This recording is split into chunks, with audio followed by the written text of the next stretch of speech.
अपने जीवन के हर मुश्किल घड़ी में जगाइए सुरक्षा का जज्बा। पटेल इंश्योरेंस सर्विसेज आपके लिए लाए हैं भारतीय जीवन बीमा निगम और मोटर व्हीकल इंश्योरेंस की सुरक्षा के फायदे ही फायदे। निवेश करें LIC के SIP में, पाए उम्मीद से ज्यादा इनकम। अपनाइए LIC का जीवन लाभ, जितना बड़ा बीमा उतना बड़ा लाभ। शिक्षा सुरक्षा, कन्यादान पॉलिसी, जीवन धारा 2 और RD प्लान के साथ भविष्य के सुरक्षित नियोजन के मौके, जिससे हर मुश्किल की घड़ी में आप पाएंगे बेहतर रिटर्न का लाभ। क्योंकि LIC का नारा है जीवन के साथ भी जीवन के बाद भी। LIC के साथ जीवन में बेहतर रोजगार के अवसर पाए। मुख्य जीवन बीमा सलाहकार इकबाल पटेल और मुख्य जीवन बीमा सलाहकार सोहेल पटेल के मार्गदर्शन में LIC एजेंट बनकर पार्ट टाइम या फुल टाइम जॉब पाएं। संपर्क करें Patel insurance services, Shastri ward में, गुरु कृपा संतरा मंडी के पास, पांडुरना।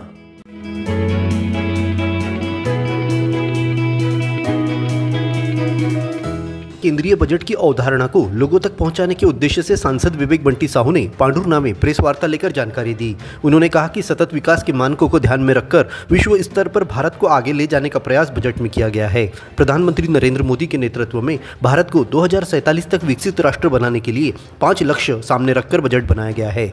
बजट में 100% गुणवत्तापूर्ण शिक्षा, श्रम शक्ति को और अधिक स्किल्ड बनाना, भारत के किसानों के माध्यम से देश को फूड बास्केट के रूप में विकसित करने और आर्थिक गतिविधियों में महिलाओं की भागीदारी बढ़ाकर 70% करने जैसे 5 प्रमुख लक्ष्यों को ध्यान में रखा गया है। आइए देखिए सांसद विवेक बंटी साहू ने बजट पर क्या कहा। कि हमारे देश के यशस्वी प्रधानमंत्री नरेंद्र मोदी जी का संकल्प है कि जब हमारे आजादी के 100 वर्ष पूर्ण हो जाएं, उसके पहले भारत को विकसित राष्ट्र और आत्मनिर्भर राष्ट्र बनाना है। और इस संकल्प के लिए माननीय प्रधानमंत्री जी लगातार प्रयासरत हैं और पिछले 10 वर्षों में प्रधानमंत्री ने देश के गरीबों के कल्याण के लिए और जन कल्याण के लिए जो नए आयाम स्थापित किए, आज पूरी दुनिया उसको मान रही है और उसी के कारण पूरी दुनिया में आज भारत का डंका बज रहा है। और आपने देखा इस बजट के आने के बाद जो प्रधानमंत्री जी ने कहा था कि मेरी प्राथमिकता में युवा हैं, किसान हैं, गरीब हैं, हमारी बहनें हैं और हमारे मजदूर। और यह बजट उसी को लेकर के आज आया है। आज हर तरफ बजट को बात हो रही है। अगर मैं इस बजट की मुख्य बातें आप लोग के सामने बताऊं तो भारत की अर्थव्यवस्था सभी प्रमुख वैश्विक अर्थव्यवस्थाओं में सबसे तेजी से बढ़ने वाली हमारी अर्थव्यवस्था है।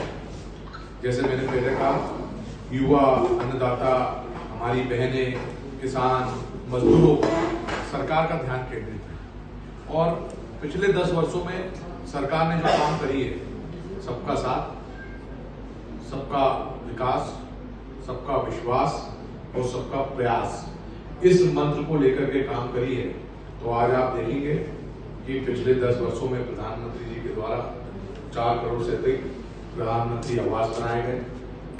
पिछले 4 वर्षों से 80 करोड़ लोगों को निःशुल्क राशन दिया गया है। 13 करोड़ बहनें सम्मान के साथ जी सके।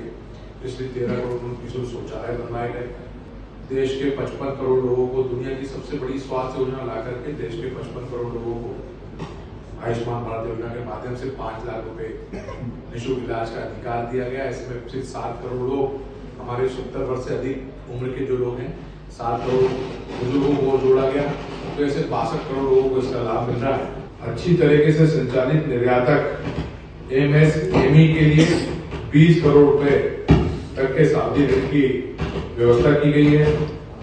पर्यटन के क्षेत्र में भी शीर्ष 50 पर्यटन स्थल भारत में रोजगार आधारित विकास को चुनौती मोड़ के माध्यम से राज्यों के साथ साझेदारी में विकसित किया जाएगा। रोजगार आधारित विकास को सुविधाजनक बनाने के लिए निम्नलिखित उपाय किए जा रहे हैं।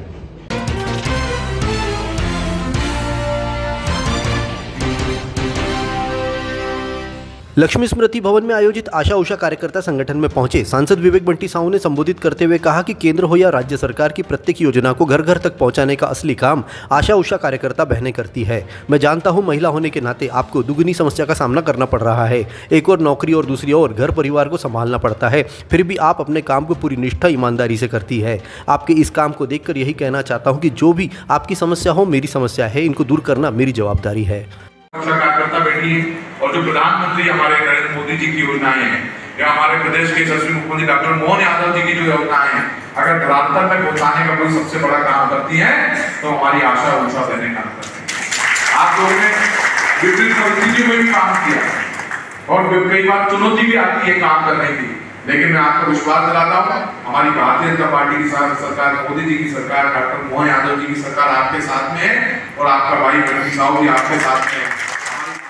इस मौके पर संगठन के पदाधिकारी, प्रदेश अध्यक्ष नर्मदा पांडव और उनकी सहयोगी पदाधिकारियों ने सांसद महोदय का पुष्पगुच्छ देकर स्वागत किया। कार्यक्रम में बड़ी संख्या में आशा उषा कार्यकर्ताएं बहनें पहुंची थी। इस अवसर पर भाजपा नेता राहुल मोहोड़, राजू परमार, नगर मंडल अध्यक्ष नरेश कलम्बे और अन्य लोग उपस्थित थे।